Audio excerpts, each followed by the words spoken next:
Raúl, you went off and did a show, came Yeah, back. came back. Welcome back. Thank you. He's about the work. He is about That's the right. work. All about the work. All about the good work. There you go. I'm going to bounce around. Chester, that last song, we were bouncing to it a little bit in the back. Everywhere. Tell us about it. Wow. So Animal Collective was the composers of the film. Elegance, when he served in the Marine Corps, he was based in Hawaii. He served in Hawaii, essentially, at the headquarters battalion. And during that time, he was a music journalist, and he did a lot of interviews. So I knew he had this love of indie rock and a lot of respect for Animal Collective, who we look at as auteurs in rock. So when we thought about them, I was like, Elegance, what if we had Animal Collective compose this movie? And he was like, I was in bed. Exactly. And he was like, I don't think Animal Collective is going to compose the movie. And we just moved to Baltimore, which Animal Collective is from. So I'm like, I don't know. I feel like they'll do it. And we reached out to them, and they said yes right away. There you go. Done. Done. Done and done. Okay, like I said, I'm going to bounce around. Jeremy and Gabrielle, congratulations.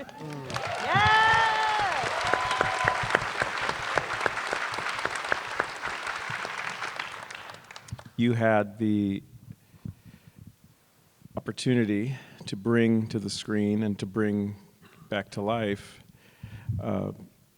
Elegance and his mom. Tell us about that conversation with Elegance Bratton and what brought you to that, why you wanted to take that role, those roles. Yeah, I read the script last year, and I was fortunate to be able to hop on a Zoom with him right after, and I was so taken back by his light and all that he is, and I immediately, after reading the script, wanted to protect him. I knew that by him making this film, it would come at a cost, because there's something vulnerable that happens when you share such a special piece like this that is so personal. It's one of those things, once you give something away like this, you can't get it back. So I knew that my job in working with him in this project was to be a vessel for him, to be a vessel for something bigger, because I knew that he was going to be finding healing through this process. So that's the journey we went on together, hand in hand. Yeah, it's, yeah, no, please.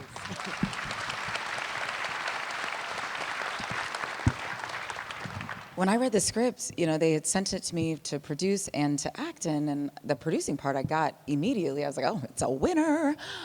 Immediately, I started thinking of a list of actresses who, I thought could play the mom. And he was like, no, you. Or, what have I ever given off, child, that would lead you to believe that I could be a homophobe? I went to my first Pride Parade at 8. True story, though. But he saw something in me, and he had a confidence in me that no one has ever had, and I didn't have in myself. And he said, only you could play this. And I had to figure out a way in. And normally, I judge my characters that I play, and then I act out that judgment on screen. But with this character, I had to figure out how to respectfully and with care and with compassion find her humanity and meet her somewhere in the middle, figure out what that common ground was. And I realized before she was a mother, she was a person with hopes and dreams, and she got sold a bill of goods like we all get sold a bill of goods. And you think that if you center the needs of someone who wouldn't spit in your direction if you were on fire, and that's when the tap dancing starts, right? We start tap dancing from birth, and our parents help us. They give us the tap shoes. And we think as long as you keep tapping, you're gonna be safe, you're gonna be thought of as good, you're gonna be thought of as worthy, and anything that deviates from that is bad, and I have to distance myself. And I realized, well, I've never gambled with my child. I've never bartered with my child. I have put my soul, my self-respect, my scruples on the table to appear to be good and worthy of all of life's things, good things. And that we had in common. And when I realized that I do have things in common with people I would normally dismiss, that was dark. but I needed to figure out how to go from a hurt person hurting people to a healed person that has the ability to help people heal. And that's what we got when we all signed on.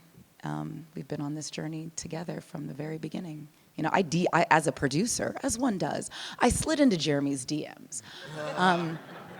Just A lot of people in Jeremy's DMs I mean, who aren't he producers. had to. Listen, it's the Dead Sea Scrolls in Jeremy's DMs. He saw my little request, and I was like, yo, did you read it? Are you in? And if you're in, I'm in. And let's do this together. And we've been doing this together 10 toes down ever since. Thank you.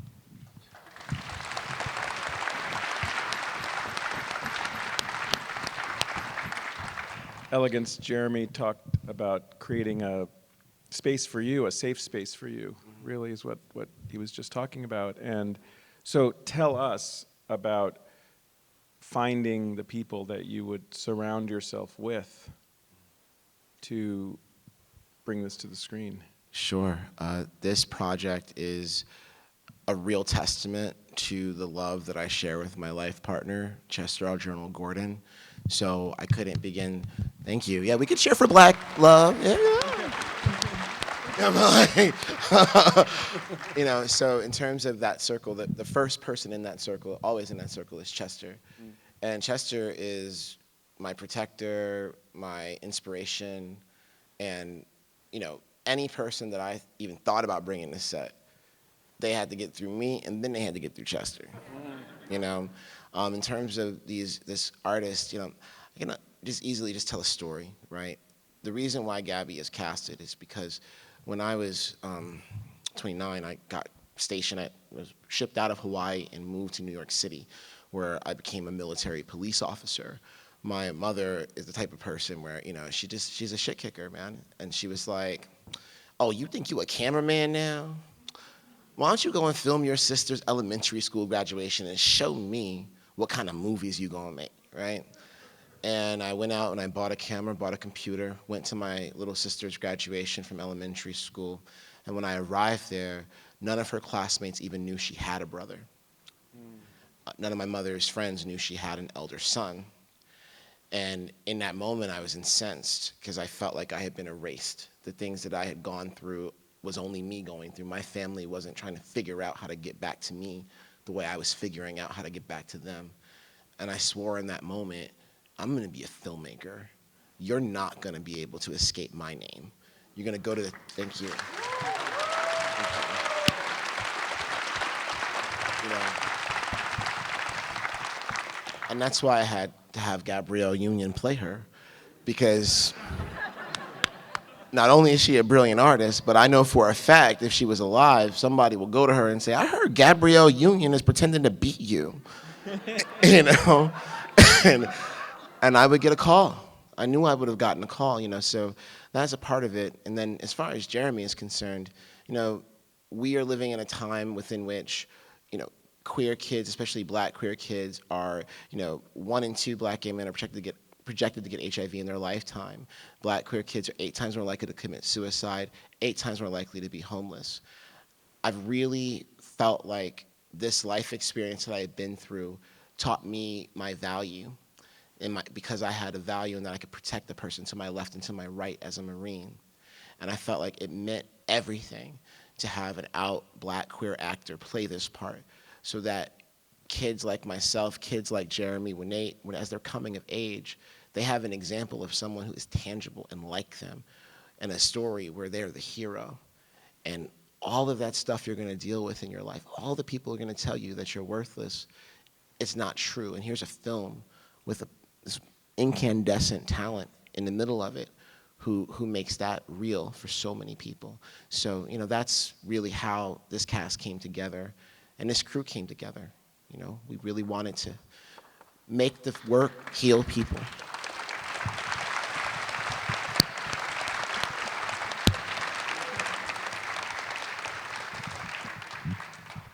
Raúl, welcome back. Thank you.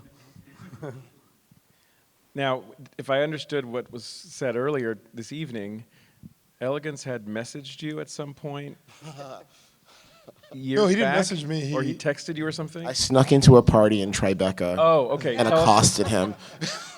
Yeah, it was the year We the Animals was premiering at Tribeca Film Festival, and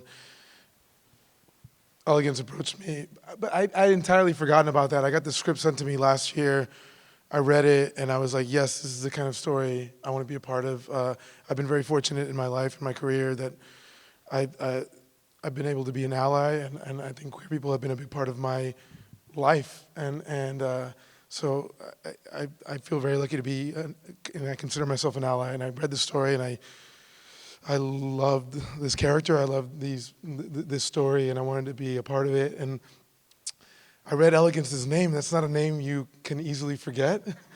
I was like, why does that sound familiar? And I went through my emails, nothing. I went through my texts, and I was like, I found these texts that were sent to me in 2017 by Elegance. I'd given him my number, and I kind of ignored them because I'd taken on too much. I'd said yes to too many things, and I'd become a little skittish, and I felt a little sheepish at that point.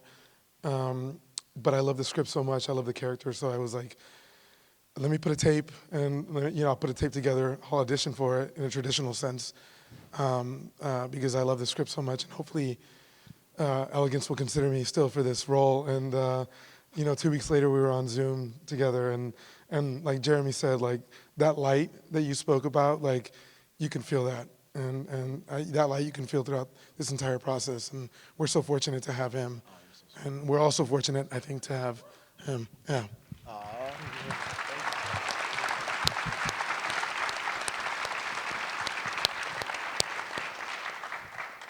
Effie Brown, Yes. game changer. Yes. Yes. Effie T. Brown is a game changer, and I've been Oh, we've known each other tracking. for a long time. We've known each other a really long time. Since Jesus was a boy. There you go. There you go. A young individual. It strikes me, every independent film is pushing that rock up the hill. What you all have done here can't have been easy, but because of the seat that you sit in, it created a new opportunity, and it created a path for this movie to get to the big screen. What spoke to you in your role? Thank you so much for saying that. In 2020, I took over a company called Game Changer Films. And Game Changer Films is we finance, produce, and we develop. And we're all about amplifying voices from women, people of color, LGBTQ plus IA, as well as people with disability. And when you guys walked that script into my office, I think Gabrielle said it. It was like, it's a winner, It was authentic, it had integrity, it was talking about something we never really get to see, but it's there and it's true. And I'm just really grateful that I was able to be a part of it. And I'm really more grateful that I was put in a position that I was able to co-finance. And that is something that I think that if we want to see more films like this, then we need to be able to put our own money behind it, right? We really do feel that you can't make something about us without us, right? So that is something, thank you. So that's something that was really important. Right? It's like we in church now. No, just kidding. No, but it's all about amplifying these voices, right? So, and what a voice. And I'm just happy to be along for the ride. Thank you.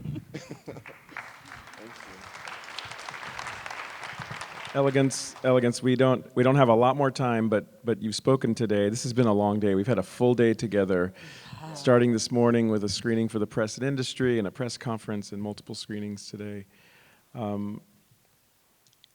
I like to bring it back to artistic and creative influences, because I think the art that inspired you and that is in what we saw tonight can also be a reference for the audience. So if you don't mind sharing with us once again some of those creative and artistic touch points that are within you, and then that you and Chester talked about, and that influenced what we saw. I'll let Chester start this one. Yes. So Elegance and I we collect photography books. He used to steal photography books when he was homeless in order to survive. So, once we got some money, we started buying them. And Most of them. Two photographers particularly that influenced this movie is William Eggleton. When we got to Mississippi, we found a bookshop and a coffee shop, and I ran into an Eggleton book that I didn't have, the Cloud book. And I'm like, Elegance, look at this book, look at these clouds. This is Mississippi. Like, the clouds can look like this. It looked like a painting or, something animated, like the clouds because of the atmosphere down there. Anywho. Also Sally Mann because of her landscape. She's also a Southern photographer. But yeah, it started with the photos, and then Elegance and I, we watched so many movies together, and he could talk about the movies that inspired this. Yeah, ultimately, the don't ask, don't tell may be a phrase that was coined in the 90s, but the fate of queer service members had been oppressed and silenced for much longer than that, almost 100 years, like about 80-something years, where queer service members were not allowed to serve out loud. So it was important for me to make a statement about that because I feel like there's just not been enough content to discuss what queer troops have went through during that time. So to do that, I was thinking that this is a hybrid film, right? We are looking at, when we're with French and in his point of view, this is a handheld European-style, intimate, subjective, contemplative camera work a la a Claire Denis, a la a Gio Pontecorvo, right? And then when we see French in the world, this is a more composed, traditional, kind of Full Metal Jacket, Jarhead, militaristic film. And the intention behind those choices was to suggest the shaky ground that queer service members have stood on for those 80 years where it was illegal to be out and queer in uniform. So in doing so, we're trying to draw you into the emotional turmoil of a queer person in this hyper-masculine space, but then also try to spread that turmoil to the other troops as well, right? Every man at boot camp has a standard of masculinity that is impossible and ephemeral, unable to truly be achieved. So this style really was able to we start with that queer point of view, but then we talk about how maybe that's more universal than people would think.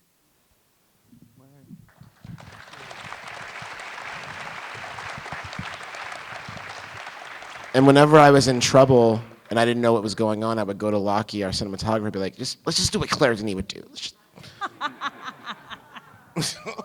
Yeah. This film, the film is heading to this festival's sister festival, which is the London Film Festival. The New York Film Festival now at 60 years is an offshoot, is a younger sister of the London Film Festival. So it's truly special that we get to be part of. Wishing you a great journey as you take this film to London. I know you're leaving tomorrow, but it's also been our pleasure, our honor, our joy to be able to spend this closing night of the 60th festival with you. And with you. And with you. And all of Right? you. Your cute little bow tie on. I know. Thank you. And yes, thank you. This is your last one. All of it means a lot. Yeah, this is my last Q&A. This is the last Q&A. Let's give some And love. It's to my first one and your last one.